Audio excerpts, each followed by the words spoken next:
太子选妃宴前，太子派人给我送来一盒罗子带，造型特别，说画眉最妙。可是罗间画上眉尖，却锋利地划破了我的眉，鲜血流了一脸。太子妃绝不许容貌有失，进宫选妃的人选不得不变成了庶妹。庶妹一举中选，成了人人羡慕的太子妃，而我毁了容貌，成了京城中的笑话。我以为是我不小心毁了容貌，却在庶妹出嫁前听到她与太子说：“多亏你想到这个法子，在罗子带上做了手脚，毁了姐姐容颜，否则玉瑶如何与太子哥哥长相厮往？”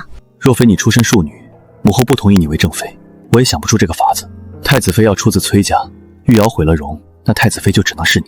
但你成了正妃，我再迎她进宫为侧妃便是了，绝不负她。原来我不过是庶妹的踏脚石罢了。我急痛之下失足落了湖，死在了太子成亲前夜。人人都说我故意以死相逼太子，让人生厌。再睁眼，我回到了太子选妃宴前日。小姐，太子派人送了一盒罗子带来。我怔怔地看着镜中的自己，眉目如画，整张脸洁白无瑕，还没有被毁容。庶妹玉瑶从外面走了进来。姐姐怎么还不梳妆？时辰快到了。太子对姐姐真好，专门送来了罗子蝶。姐姐是今日的太子妃莫属了。我目不转睛地看着她，想着她上一世就这样和太子一起哄骗了我，害我用罗子带毁了容，还装着一脸天真的模样。我拿出一根罗子带递过去，不如送妹妹几根。不行，这是太子哥哥给你的，我如何能用？长姐，我去外面等你，你快梳妆吧，时间来不及了。这一世，我要让那些曾经欺我、辱我、害我的人都付出代价。他还未走出我的院子，只听到我哎呀一声，接着丫鬟红玉扑了出来，快来人，叫大夫！然后院子里一片混乱。玉瑶听着心里一喜，却佯作关心的模样。姐姐怎么了？说完又要返回我屋子里。大小姐怕是不能入宫了，她刚画眉画坏了，说二小姐先行一步。姐姐的眉怎么了？可要紧，画坏了再重画便是。怎么不进宫选太子妃？这可是大事。她探头进来，只见我捂了眉，有一丝血迹从指尖流出。她惊呼一声：“怎么会有血？”妹妹再不入宫，怕是赶不到进宫的时辰了。我一会儿会想法子赶上妹妹。妹妹先去吧，莫让崔府两位小姐都误了进宫时辰。姐姐，那妹妹在宫里等你。太子选妃可是大事，但是众人皆知，皇后已漏了口风，太子妃要从崔家女中选中，说是从崔家选，可是崔家嫡女只有我一人，这太子妃人选无需质疑，其他贵女不过是争个侧妃的位分。可是当太子牵了玉瑶的手，走到皇后面前时，大家还是变了脸色。太子怎么会选崔家庶女为太子妃？皇后沉吟一下，问道：“崔家嫡女崔令仪何在？”禀皇后娘娘，长姐出门前画眉时不慎划伤了脸，鲜血直流，怕是容颜有碍，没有进宫。她自知容貌已毁，不能再选妃，所以让玉苗代表崔家进宫选妃，请皇后娘娘明鉴。她的话让众人议论纷纷，怎么会划伤了脸？这么不小心，明知今日选妃，崔大小姐会如此鲁莽。孤看番邦进贡的罗子带极好，赏了一盒给令仪，想必是她心急，没用过罗子带，一时没把好力度，伤了脸。太子妃不能容貌有损，而玉瑶虽是崔家庶女，但是秀外慧中，知书达录。母后，儿臣心悦玉瑶，想娶她为太子妃。况且她虽是庶女，却也是崔家女儿，不是吗？本宫怎么没有接到禀告，说令仪脸上有伤？皇后娘娘，长姐喜欢太子，一直想做太子妃，如今容貌受损，她不能接受，还在想法子掩饰，想赶进宫选妃。但是太子妃是储妃，代表国家颜面，岂能因为一己之私而欺瞒于天下？如果到时候让旁人发现太子妃容颜有损，岂不是被天下人耻笑？臣女不愿意长姐为一己之私而欺瞒殿下和皇后，所以将真相告示殿下。母后，玉瑶心善至纯，儿臣很是喜欢，儿臣心意已决，已决定选她为正妃。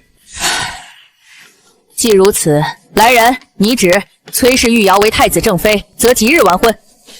恭喜太子，恭喜太子妃！玉瑶喜形于色，但是压住脸上欢喜，只是一脸担忧。只是不知姐姐伤了脸，以后要如何嫁人？你真是心善。若你长姐还想嫁入东宫，孤可允她侧妃之位，想必你们姐妹并会相亲相爱，也不会争高下。她容颜已损，有侧妃之位已是抬举，对崔家也有了交代。正说着，我正好走到大殿外。殿下慎言，我既然不知我何时容颜受损。娘娘明鉴，太子选妃是国之大事，能获太子和娘娘亲言者得。令仪虽未中选，却也心服口服，但是却不是容貌受损这个理由。太子可以说喜欢庶妹的模样，怜惜她的乖巧，心疼她的出身，但却不能说是令仪容貌受损而弃嫡女选了庶女。令仪，我知道你是用我送的罗子带画眉毁了容，这是你自己画眉不当，却不能因为想做太子妃而说谎。我允你做侧妃已是不义，你是崔家嫡女，当知做太子妃的重要，身体发肤绝不能有瑕。太子殿下，令仪从未说过要做太子妃，进宫选妃是因为皇后娘娘的旨意。而且我不明白，为何太子和妹妹言之凿凿，一口咬定我毁了容。我如今这模样，到底是哪里毁了容貌？妹妹，我自认待你不薄，为何你要如此害我，要毁我名声？我没有，长姐，我不是故意说出你毁了脸的事情，只是事关重大，我不想你骗了殿下，到时候闯下泼天大祸啊！姐姐还想掩饰什么？你难道用花钿将伤口掩住，便能骗过大家吗？长姐平日说我是庶女出身，不配为高门正妻，入宫选妃也只是你的陪衬。可是如今是太子殿下选中了玉瑶，这也并非玉瑶的错啊！令仪，我一直以为崔家嫡女端庄大气，不是那样斤斤计较之人，没想到你为了一个位分，却如此心机，实在让姑失望。你说你没有划伤脸，你可敢当众把花地拿下？这怎么回事啊？这太子殿下怎么把崔家的嫡女给带来了？太子不可无礼，崔家嫡女岂可当众卸妆？殿下，那花地是挡着伤口的，你这样岂不是要姐姐当众出丑吗？怎么，你不敢吗？皇兄也太咄咄逼人了些。崔大小姐名门贵女，你当众要人除下花地，不管是不是，你这都不是君子所为。母后，皇兄此举实在唐突，不管如何，他都不该当众辱了崔大小姐的清白和颜面。太子一声冷笑，远景，崔令仪是姑的侧妃，姑让她除下花剑，与你何干？要你多嘴。太子殿下，令仪从未答应过要入东宫做侧妃，多谢殿下相帮。崔令仪行得正，坐得直，不过一个花绽而已，他还决定不了我的人生。我的眉尾光滑如玉，什么也没有，更别提什么伤口，什么毁容。这是好好的呀，崔二小姐为何一口咬定大小姐毁容？莫不是骗了太子，想自己当太子妃，所以一直冤枉大小姐容貌已毁？谁知道里面有没有她的手脚？庶女都是心机深重。怎么可能？你明明受了伤。我明明看到你捂着眉毛的手上都是血。妹妹说的是我的手心吧？今日早上画眉时不小心伤了手心，所以出了血。不过大夫说只需好好养着，不会留下疤痕。你是故意的，你故意说受伤让我上当。妹妹在说什么？早上我的丫鬟不是告诉你，我画眉时受了伤，何时说过我脸上受了伤？不过我误了选妃的时辰，还未恭喜妹妹被选为太子妃。我看向太子，太子怕是要好好查一查身边的人为何送到崔府的骡子带里面却藏有尖利之物。若非我的手先触了骡子带，便受了伤，才发现有鬼。若是直接画眉，怕是如今已酿下大祸。太子脸色青一阵红一阵，一句话也说不出来。三皇子远景站了出来，还有这样的事，皇兄，你身边的人要好好查一查，若下次送别的东西，酿成大祸就不好了。皇兄是忙，我可以帮皇兄查清楚，保证查得一清二楚。太子忙阻拦道：“不必了，姑自己查即可，不用劳烦二弟了。”他看向我，脸上露出一抹深情：“是姑误会了你，如今已选了玉瑶为正妃，但是你放心，你虽为侧妃，我会求母后应允以侧妃之位迎你进门。”殿下，我打断他的话，退后一步，规规矩矩地行了一礼，请恕令仪不能从。崔家女绝不会与人为妾。太子面色不好看起来，这可是太子侧妃之位，怎么会是妾？我笑了，殿下，侧妃不过是名字好听些的妾罢了。我崔令仪，崔家金尊玉贵养大的嫡女，若给人做妾，那崔家日后姐妹便都不用嫁人了，百年清誉便毁在令仪身上，请恕令仪不能从。殿下既然选了妹妹，她虽是庶女，却也是崔家女儿，与别的高门贵女无不同。祝妹妹和太子殿下百年好合，鸾凤和鸣。玉瑶扯着太子的袖子，娇软的撒着娇。殿下，算了，姐姐向来骄傲，她怎么会居在我的位分之下？不如过段时日等她气消了，我再好好和她说说。实在她不肯，大不了我让她做正妃，我做侧妃。玉瑶只愿与太子殿下长相厮守，不在乎这些身外名。太子看向我，你落选太子妃，我又主意你做侧妃，你觉得京城中还有谁会娶你？谁会与孤强女人？是不要脑袋了吗？他居然连威胁的话都说了出来。正在这时，有人站了出来，是三皇子远景。他长身玉立站在殿中，大声说道：“母后，今日皇兄选妃，不如母妃也为儿臣选一个正妃才是。儿臣觉得崔大小姐端庄聪慧，知书达理，儿臣想求娶她为正妃，请母后恩准。”皇后欣喜地看着远景，本以为与崔家嫡女的婚事要落空，因为太子选了庶女，我是绝不会再嫁太子。太子正妃是个庶女，本就让他恼怒，好好的婚事被破坏了。可是如今三皇子求娶的话，崔家的婚事就还在皇家，只要崔家的人脉和资源能为他的亲儿子所用，他也不在乎受益的是太子还是三皇子。有眼色的命妇和夫人们早已附和起来。哎呀，皇后娘娘，这三皇子和崔大小姐真是天作之合啊！对啊，这真正是天赐良缘，谁知错过一个，还有一个呢，这才叫上天注定呢。皇后笑着亲手将我扶起，另一是我最中意的儿媳妇人选。如今景儿要求娶，这真是再好不过。本宫会亲自给你们赐婚，必定将婚事办得风风光光的。太子急得打断他的高兴。母后，另一是孤选中的侧妃，她本是要嫁入东宫的。皇后沉下脸来，太子，你已选了正妃，侧妃人选母后心里有数，你不必再说了。崔家怎么会将两个女儿嫁给同一个皇子？休得再说。我与庶妹要同时嫁入皇室的消息传回了府，我的马车刚回到府，人刚进门，母亲已从府里迎了出来，脸上都是急色。我从皇觉寺回来，才知道选妃提前了，又说你被毁了容貌，母亲吓得半死。这究竟怎么回事？怎么你从太子妃变成了三皇子妃？我拉着母亲的手，低声将事情一一向她说明。母亲忙抚了我的眼睛，看着我完好无损的脸，咬着牙恨恨地道：那个崔玉瑶真是好手段，居然背地里勾搭上太子，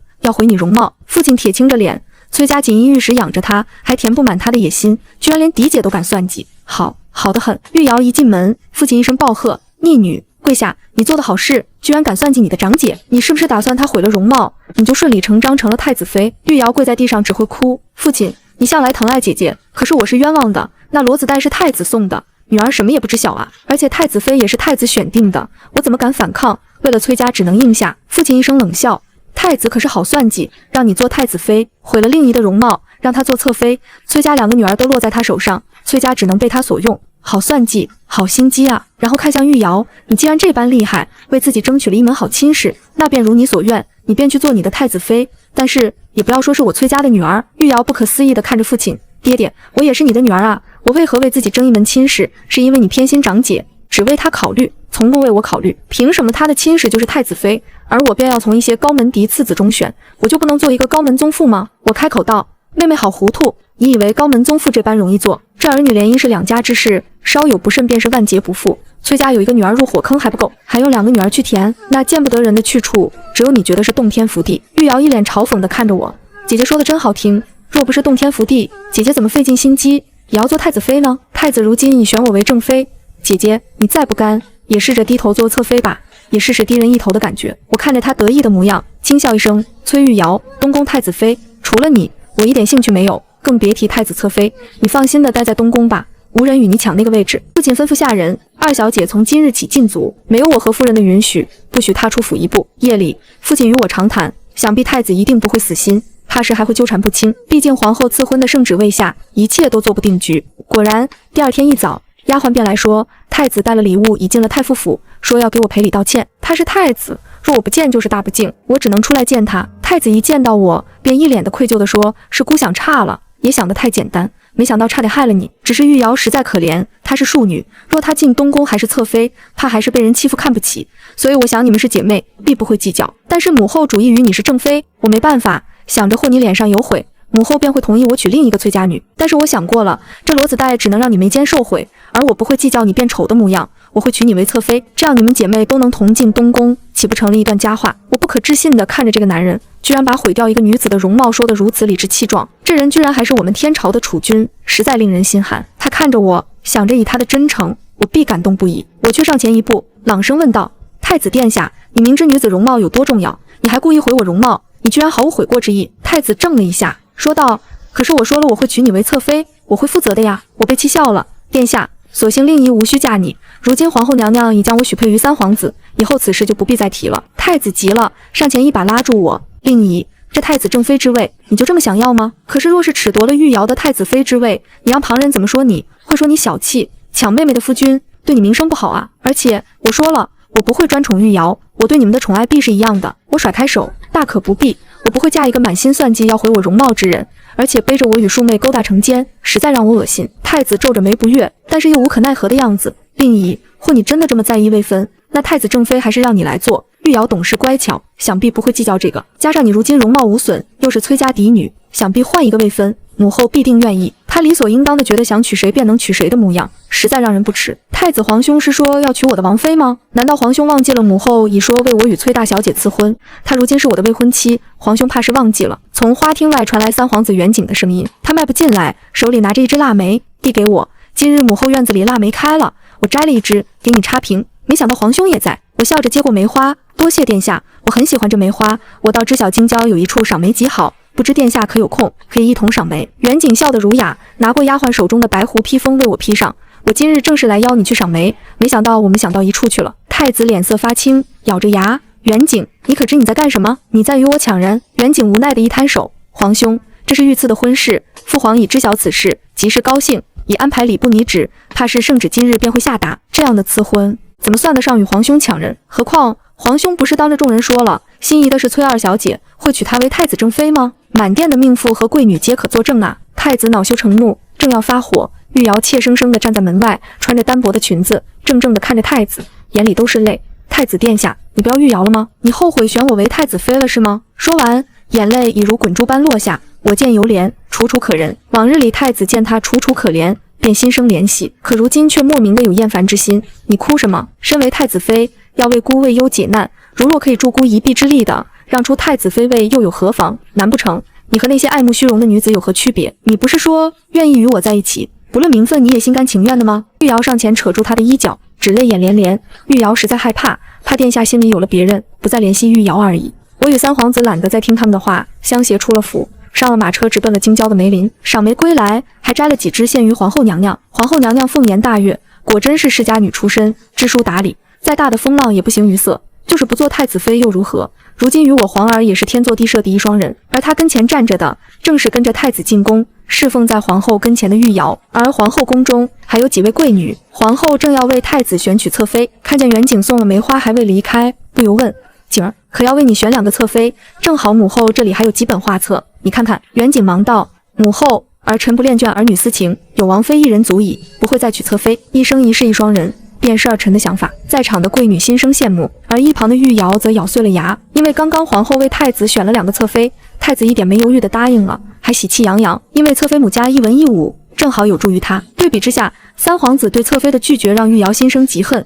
不由抢笑着说：三殿下，嫁入皇家不比寻常人家，姐姐是崔家嫡女，一定比我更贤良，就算是殿下娶侧妃，她必不会说什么，殿下又何必负了京中女子的心？谁不知晓三皇上军功赫赫，是多少贵女的春闺梦中人。远景皱着眉，太子妃此方差矣。一个人若是真心喜欢对方，想必是想一生一世一双人的。女子生存本就艰难，何况嫁于皇家？我不想另一嫁给我后不开心。我也许诺他这一生只有他一位妻子。太子妃大度，想必是皇兄的福气，这样的福气只有皇兄享用了。看太子妃这般大度，上次皇兄在我府上看中的歌妓，不如就送给皇兄做个侍妾，想必太子妃也不会介意的吧。太子大喜，而玉瑶则脸色煞白，没想到搬起石头砸了自己的脚，而他此番行事却让皇后皱紧了眉。他与进宫的命妇说，到底是庶女出身，小家子气，一点小事便来邀功，以为为夫君纳妾便是贤良，殊不知宫中女子贤良算得什么优点，毫无用处。若非太子当初坚持要娶她为正妃，我实在不想认下这个儿媳妇，只希望太子的2位侧妃入东宫后早日生下长子才好，到时候本宫自有筹谋。一句话将玉瑶的美梦打碎。皇后看不上她庶女的身份，更希望生下太子长子的人是侧妃，因为身份尊贵，比她更适合生下东宫的长子来。太子大婚，太傅府还是为玉瑶备了一份嫁妆，玉瑶却哭闹不休，只说嫡母苛待她，母亲为姐姐准备了100多台嫁妆，为何我的只有几十台？父亲冷言道：这是我的吩咐，你长姐的嫁妆由她母亲备下，你的嫁妆只按太傅府的规矩，庶女出嫁48台，因为你嫁入东宫，为父多为你备了20台，你还想如何？难不成府里的钱财全为你备了嫁妆？那其他姐妹又将如何？若你不满意，自可不要崔家的嫁妆，不做崔家的女儿，让太子为你准备即可。玉瑶不敢再吭声，若无太傅府做后台，怕是连东宫的大门也进不去，她只能抬着这几十台的嫁妆嫁进了东宫。宫里可是看人下菜碟的地方，一个堂堂太子妃以几十台嫁妆嫁进东宫，马上成了宫里的笑话。连坐在洞房里都能听到宫女在门外说闲话。听说太子妃的嫁妆寒酸的不得了，听说柳侧妃府上可是备下了100多台嫁妆呢。别说了，2位侧妃是3日后进东宫，到时候我看这太子妃啊，未必坐得稳。宫里就没见过这么寒酸的。皇后娘娘也不喜欢这门婚事，连赐给她做头1台嫁妆的玉如意都不是满翠的。你听说了没？三皇子下个月大婚，皇后娘娘可是准备亲自出席呢。我都听说了，赐给三皇子妃的嫁妆有几台可是皇后娘娘的提己，三皇子妃可招皇后娘娘喜欢。别说了，等两位侧妃进宫，这才好看呢。玉瑶听得又羞又气，等了太子进来喝饮酒时，她忍不住爆发了：你便是这样让下人打我的脸，知道我是庶女出身，也不会为我添妆，让我寒酸嫁进来，我面上无光，对你有何好处？太子大怒：你没有嫁妆与我何干？我为何要与你添妆？玉瑶，你可知三皇子为长姐添妆便是几十台，满京城都在说我抢了长姐婚事，结果却成了笑话。我可是太子妃，你的侧妃都比我更有面子。太子一甩袖子，连合卺酒都不喝了。大婚之夜你便如此这般无状，实在让姑失望。你好好冷静冷静，今日便一个人歇着吧。太子与太子妃大婚之夜没有洞房的消息，第二天传得满城皆知。皇后大失所望，你们二人是储君与储妃，却不知轻重。大婚之夜闹得满城风雨，徒让自己成了笑话，实在可笑，让本宫失望至极。既然如此，你们回去好好反省，好自为之吧。3日后，太子侧妃嫁进东宫，太子倒是乖觉，与两位侧妃都浓情蜜意的成了礼，过了洞房花烛。这一下，侧妃比太子妃更快的全了周公之礼，这让玉瑶更成了笑话。一夜之间，她像是失了宠。太子喜欢两位侧妃的家世，母家位高权重，又温柔和顺，更让他喜欢。连陪太子妃回太傅府娘家3日回门时，太子都黑着脸。为了争宠，听说玉瑶想尽了法子，听说连陪嫁的丫鬟都开了脸，在屋里给太子做了侍妾，才得了太子一个笑脸，与他圆了房。1个月后，我与元景大婚时，玉瑶以太子妃的身份回府添妆，她脸上涂了厚重的妆，拿了一柄玉如意给我添妆。这是母后赏下的玉如意，我送与你添妆，也好放在嫁妆第一台，长个面子。我轻轻一笑，怕是有负妹妹的心意了。嫁妆的前面10台都是皇上和皇后赏下的添妆，怕轮不到妹妹这柄玉如意。玉瑶看向院中的嫁妆，喃喃地说：怎么可能？你只不过是皇子妃，怎么可能赏这么多？有贵女捂着嘴笑，给崔家嫡女的嫁妆肯定跟给庶女的不一样啊，虽然是太子妃又如何呢？对啊，三皇子可是帝后最喜欢的嫡幼子，而且三皇子战功赫赫，他怎么好意思比？我与元景的婚礼举行得很隆重，而且很顺利。待第2日与三皇子一起进宫给帝后请安，看到太子带着正妃侧妃一起出现，两位侧妃一左一右站在太子身边，太子妃反倒落了下圣。上了大殿要坐下时，两位侧妃因为争位差点动了手。皇后一拍桌子：够了，太子，你的后宅如此混乱，你便放任不管？太子妃无能无力掌管东宫的话，吴嬷嬷，从今日起你便到东宫，替太子妃好好管管。太子和3位妃子被皇后一顿训斥，连皇上都不想再理会他，只留了三皇子去书房说话，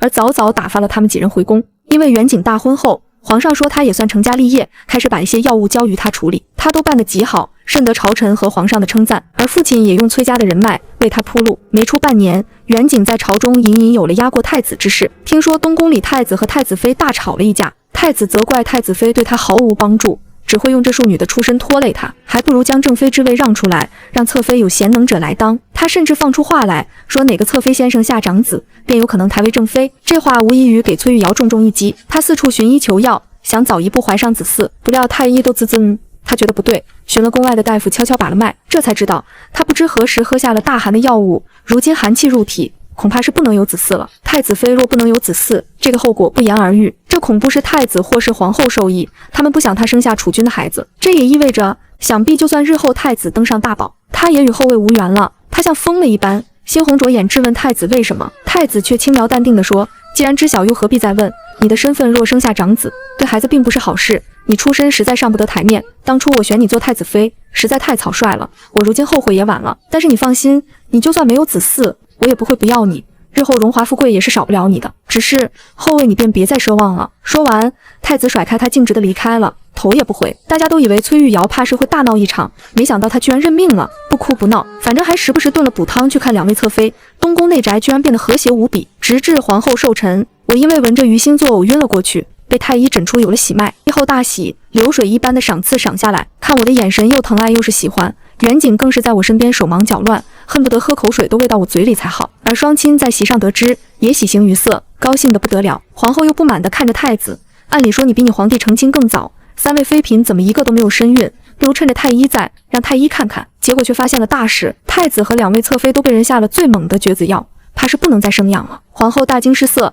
去查这是谁干的，谁敢害太子绝嗣？没等下面的人有所动作，崔玉瑶已站了出来，镇定自若，不必查，是臣妾所为。她仰着头直视着太子，太子可是震惊，心痛莫名。那太子可知晓臣妾得知被你下药绝嗣之后的心情，对自己选定的太子妃下药，这样的人岂配为储君？既然如此，那大家都别生了。此药是臣妾所下，臣妾愿领罪。还未等他说完，一口黑血吐了出来。原来他早已服下了毒药，只待着速死。现场一片混乱，有叫太医的，有尖叫的，有晕倒的，乱成一团。皇帝震怒，一怒太子妃胆大妄为下毒让储君绝嗣，二怒太子身为储君，居然做出给自己正妃下药之事，结果害人害己，自食恶果。而朝臣们也上奏折，要求废除太子。毕竟绝嗣的太子绝不可能再有继承大统的可能了，何况帝后还不止一个皇子。废太子的诏书下得很快，而元景在朝臣的拥护下，很快被立为新太子。而废太子被废后，不能再留在京城，被发配至青州，无诏不得回京。废太子带着侧妃离京那日，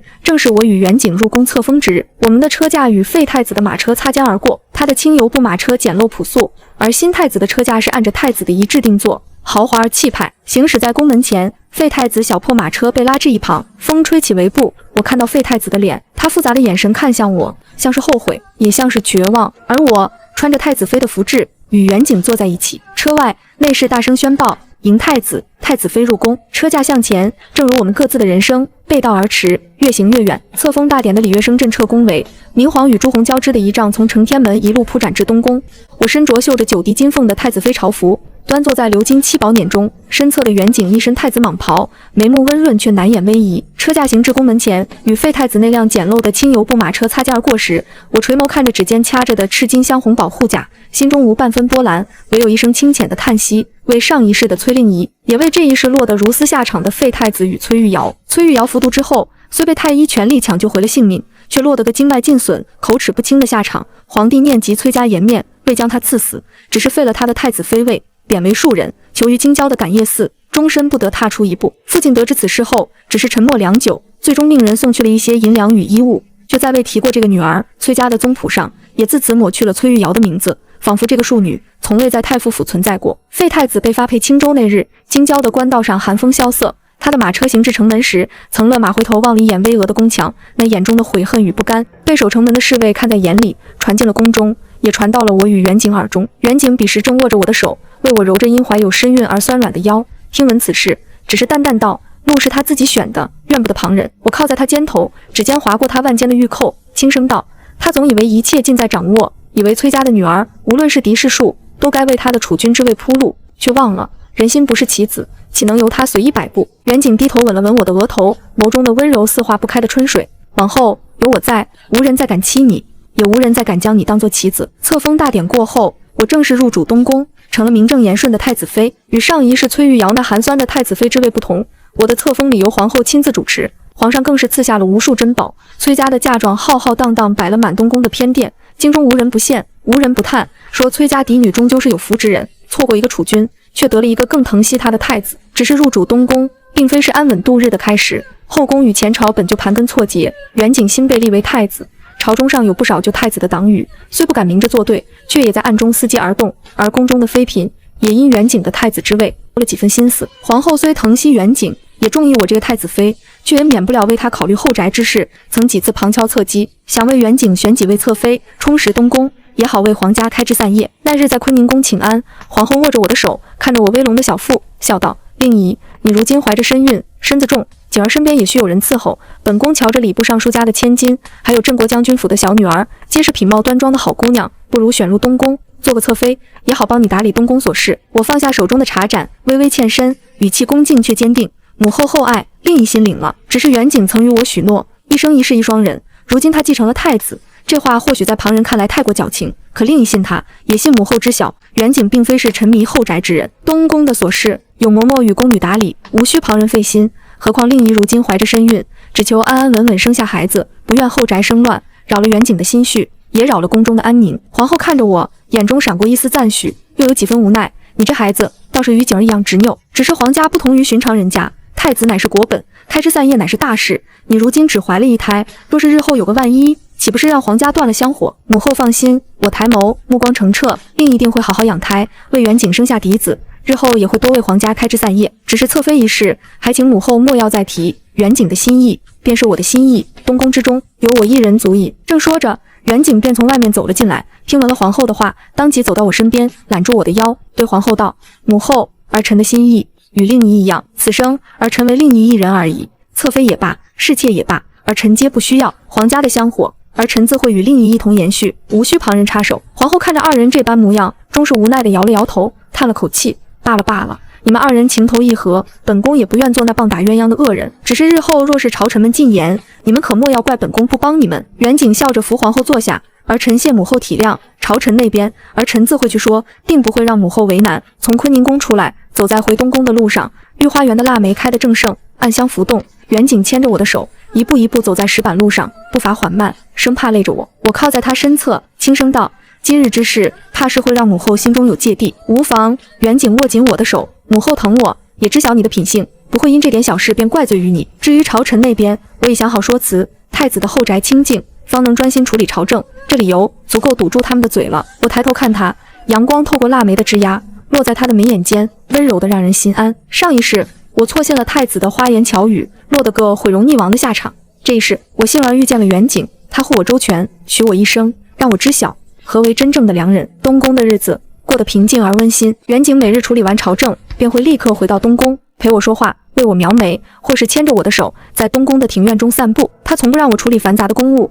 只让我安心养胎。东宫的大小事宜，皆由他亲自安排，或是交给信得过的嬷嬷打理，生怕累着我半分。转眼便是隆冬，我的肚子也越来越大，行动愈发不便。太医诊脉后说，胎相稳固，是个男孩。皇上与皇后得知后，大喜过望，又赏下了无数的珍宝与补品。东宫之中，一时之间恩宠无限。只是树大招风，这般盛宠终究还是引来了旁人的嫉妒。就太子的党羽虽已被远景清理得七七八八，却仍有漏网之鱼，而宫中的一些低位分妃嫔也因嫉妒我夺得远景的宠爱，暗中动了歪心思。那日我在东宫的暖阁中歇着，丫鬟红玉端来一碗燕窝，说是御膳房刚做的，皇后特意赏下来的。我看着那碗燕窝，汤色清亮，燕丝饱满，却总觉得有哪里不对劲。上一世的遭遇让我养成了谨慎的性子，不敢轻易食用不明的食物。我让红玉将燕窝放在桌上，并未动筷，而是唤来了东宫的掌事嬷嬷李嬷嬷。李嬷嬷是皇后身边的老人，跟着远景多年，忠心耿耿，也懂些药理。李嬷嬷接过燕窝，用银簪挑了一点，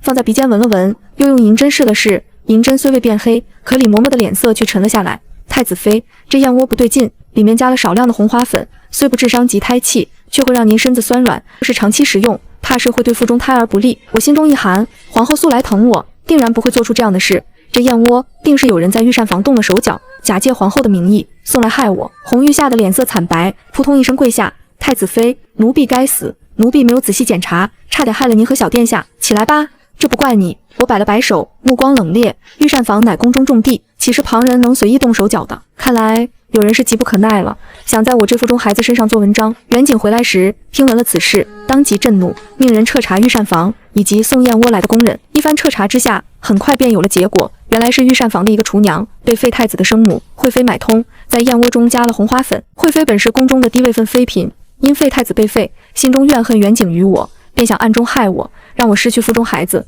解他心头之恨。远景得知真相后，当即下令将那厨娘杖毙，而惠妃则被废去妃位，贬为庶人，囚于冷宫，终身不得踏出。此事过后，远景又加强了东宫的守卫，御膳房的饮食也皆由李嬷嬷亲自检查，确保万无一失，再也不让任何人有可乘之机。经此一事，宫中之人皆知晓，太子对太子妃的宠爱并非是一时兴起，而是真心实意。若是有人敢动太子妃与腹中孩子，便是与太子为敌，下场只会是死路一条。自此，宫中再无人敢暗中动歪心思，东宫的日子也恢复了往日的平静。转眼便到了第2年的暮春，我怀胎10月，终于到了临盆之日。生产那日，东宫上下忙作一团，远景放下了所有的朝政，守在产房外，寸步不离。产房内，我疼得撕心裂肺，耳边是稳婆与宫女的呼喊声，脑海中却只有远景在外焦急的身影，心中想着一定要平安生下孩子，不辜负他的期待，也不辜负自己这一世的重生。不知过了多久，一声响亮的婴儿啼哭划破了东宫的宁静。稳婆抱着一个白白胖胖的男婴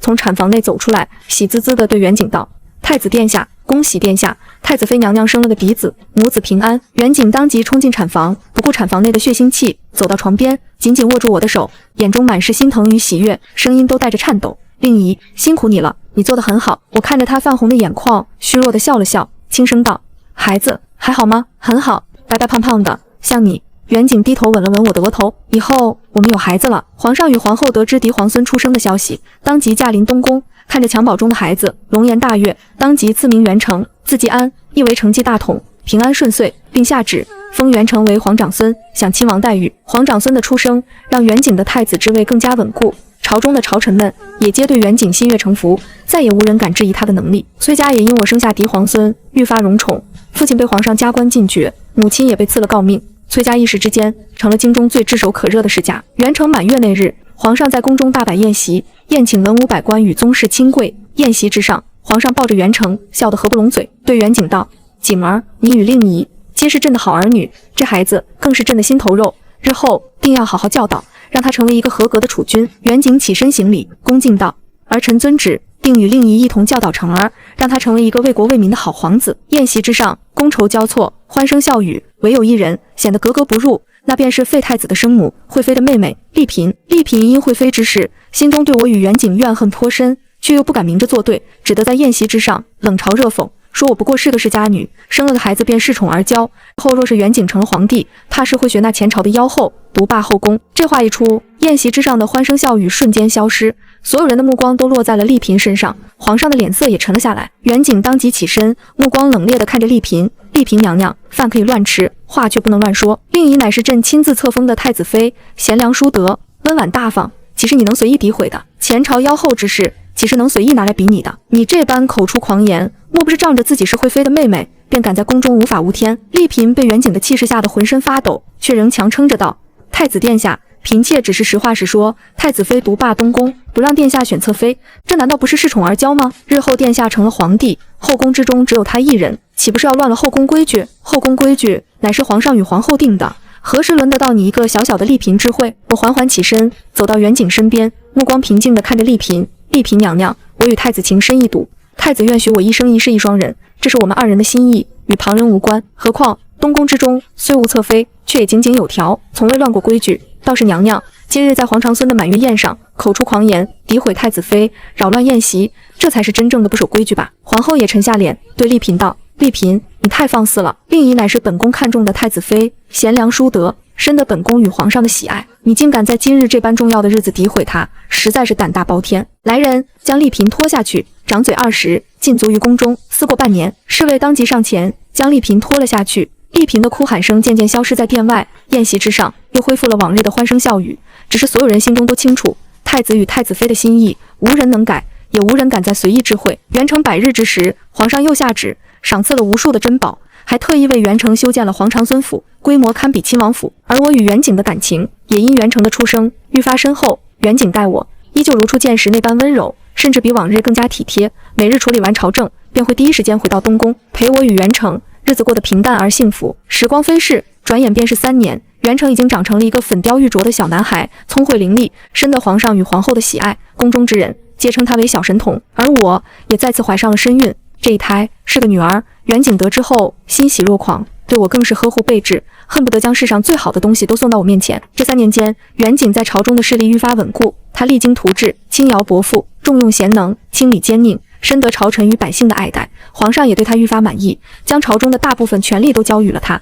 自己则渐渐开始颐养天年。而废太子在青州日子过得十分凄惨，他本是养尊处优的储君，从未吃过苦，到了青州之后，水土不服，又被当地的官员怠慢，日子过得捉襟见肘。听说不到3年，便已憔悴不堪，不复往日的意气风发。也曾有人偷偷为他传递消息，想让他暗中联络旧部，卷土重来。可废太子早已心灰意冷，知晓自己再无翻身的可能，便婉拒了那些人，整日闭门不出，在青州的宅院中浑浑噩噩的度日。京郊的感业寺中，崔玉瑶的日子也并不好过，他经脉尽损，口齿不清，每日只能在感业寺中做些粗活，受尽了寺中尼姑的冷眼与欺凌。父亲偶尔会让人送去一些银两与衣物，却从未去看过他。而废太子也从未想起过这个为他付出一切，最终却落得如斯下场的女子。听说有一次，崔玉瑶在感业寺的门口看到了太傅府的马车，便拼了命地爬过去，想要求见父亲，却被太傅府的下人拦了下来，最终只能瘫坐在地上，发出呜呜的哭声，那般模样凄惨至极。曾听红玉说起过崔玉瑶的近况，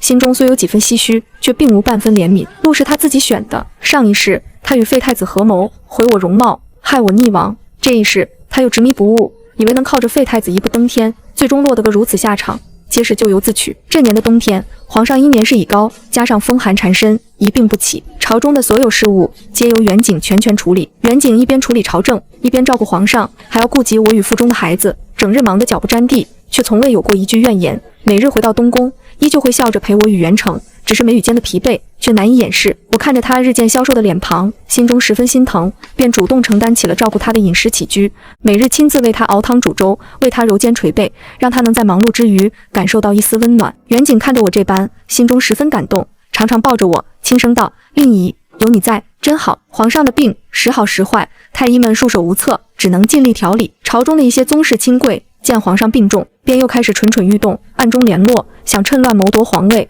其中最为活跃的便是皇上的弟弟宁王。宁王素来野心勃勃，对皇位觊觎已久，只是碍于皇上与远景的威势，不敢明着作对。如今皇上病重，远景忙于处理朝政与照顾皇上，他便觉得有机可乘，暗中联络了一些救太子的党羽与对远景不满的朝臣，准备伺机而动。宁王的小动作自然逃不过远景的眼睛，远景早有防备，暗中安排了人手监视着宁王的一举一动，只等他露出马脚，便将他一网打尽。腊月廿八，离除夕只有2日，宫中上下都在忙着准备除夕的宴席，宁王却觉得时机成熟，暗中调动了自己的私兵，准备在除夕之夜发动宫变，夺取皇位。只是他万万没有想到，远景早已布下天罗地网，只等他自投罗网。除夕之夜，宫中大摆宴席，皇上强撑着病体出席了宴席，文武百官与宗室亲贵皆到场庆贺。宴席之上，宁王假意敬酒，暗中给身边的人使了眼色，准备动手。可他刚一抬手，便被远景安排的侍卫团团围住。远景起身，目光冷冽地看着宁王：“皇叔，你好大的胆子，竟敢暗中调动私兵，发动宫变，谋夺皇位，你可知罪？”宁王大惊失色，厉声喝道：“远景，你血口喷人！本宫何时发动宫变了？你莫不是想借着皇上病重，随意构陷宗室？构陷！”远景冷笑一声，抬手一挥，侍卫便将宁王的私兵与联络的就不押了上来。这些人皆是你的私兵与党羽，他们已经招供，你还想抵赖？皇叔，你素来野心勃勃，对皇位觊觎已久，如今皇上病重，你便想趁乱夺权，实在是罪该万死。宁王看着被押上来的人，脸色惨白，知道自己大势已去，当即瘫坐在地上，一言不发。皇上看着宁王，气得浑身发抖，咳嗽不止，指着宁王道：“逆子，朕待你不薄，你竟敢做出这等大逆不道之事，朕今日便废了你宁王的爵位，将你打入天牢，等候发落。”侍卫当即上前将宁王拖了下去。朝中的那些与宁王勾结的朝臣也皆被拿下，一场宫变就这样被远景轻而易举地平定了。经此一事，皇上的病愈发沉重，他知道自己时日无多，便在正月15那日下了遗诏，传位于太子远景，命文武百官辅佐新帝，保大统安稳。正月20，皇上驾崩于养心殿，举国哀悼。远景身着丧服，主持了皇上的葬礼。葬礼之上，他一身素白，眉目沉郁，却依旧沉稳有度，将所有的事务处理得井井有条，深得朝臣与百姓的敬重。皇上的葬礼过后，远景在太和殿登基为帝，改元景和，大赦天下。而我也被册封为皇后，入主坤宁宫。元成被立为太子，腹中的女儿也在远景登基后不久顺利出生，被封为安乐公主，取平安喜乐之意。远景登基之后，励精图治，延续了往日的政策，轻徭薄赋，重用贤能，整顿吏治，发展农桑。短短几年时间，便让天下太平，百姓安居乐业，开创了一个盛世，史称景和之治。而我作为皇后，母仪天下，贤良淑德，将后宫打理得井井有条。后宫之中虽无妃嫔，却也和睦安宁，从未有过任何纷争。远景始终记得当初的许诺，一生一世一双人。他的后宫之中，唯有我一人，从未内过侧妃，也从未有过侍妾，成为了历史上少有的独宠皇后的皇帝。登基后的第3年，远景带着我与元成、安乐公主去青州巡查，也顺便去看了一眼废太子。彼时的废太子早已不复往日的模样，头发花白，面容憔悴，背也驼了。看到远景与我时，眼中满是羞愧与绝望，只是低着头，一言不发。远景看着他，只是淡淡道：“早知今日，何必当初？你若当初安分守己，做一个闲散王爷，也不会落得今日这般下场。”废太子依旧低着头，半晌才发出一声清浅的叹息，道：“我悔了，可一切都晚了。”远景并未再多说什么，只是让人给废太子留下了一些银两，便带着我们离开了。走出废太子的宅院，安乐公主拉着我的手，好奇地问：“母后，那个老爷爷是谁啊？父皇为什么要来看他？”我蹲下身，摸了摸安乐公主的头，轻声道：“他是你的皇叔，只是走错了路，所以落得个这般下场。晨儿、乐儿，你们要记住，做人要心怀善念，安分守己，不可有贪念，不可走歪路，否则只会落得个追悔莫及的下场。”元成与安乐公主似懂非懂地点了点头。远景走到我身边，握住我的手，笑道：“皇后娘娘说的极是，这天下唯有心怀天下，脚踏实地，方能长治久安。从青州回来后，袁景又下旨将废太子迁回了京郊的王府，虽依旧没有恢复他的爵位，却也让他过上了安稳的日子，不必再在青州受苦。而崔玉瑶依旧囚于感业寺中，只是袁景念及崔家的颜面，命人对他多加诏服，不再让他受寺中尼姑的欺凌。父亲年事已高，在袁景登基后，便主动请辞，告老还乡。袁景感念他的功绩，赐了他无数的珍宝与良田，让他安享晚年。母亲也随父亲一同回了乡下，每日养花种草，含饴弄孙，日子过得十分惬意。时光荏苒，转眼便是20年。袁成已长大成人，娶了名门世家的女儿为太子妃，生下了皇长孙，而安乐公主也嫁给了一位年轻有为的将军，夫妻恩爱，儿女双全。袁景依旧是那个独宠我的皇帝，20年如一日，待我温柔体贴。我们一起看遍了宫中的春花秋月，一起经历了天下的风风雨雨，感情愈发深厚，成为了宫中乃至天下的一段佳话。这年的中秋，宫中大摆宴席，宴请文武百官与宗室亲贵。宴席之上，袁景牵着我的手走到殿前，看着台下的儿孙满堂，看着台下的文武百官，看着这太平盛世，轻声对我道：“令仪，20年了，幸好身边一直是你。”我靠在他肩头，看着天边的一轮明月，眼中满是笑意，轻声道：“幸好我这一世遇见了你，上一世我错信他人，落得个悲惨下场。这一世我涅槃重生，遇见了袁景，他护我周全，许我一生，让我从一个被人算计的太傅府嫡女，成为了母仪天下的皇后，让我拥有了幸福的家庭，拥有了安稳的人生。我想，这便是最好的结局，温柔而美好。一如我们相守的这20年，也一如我们即将共度的往后余生。”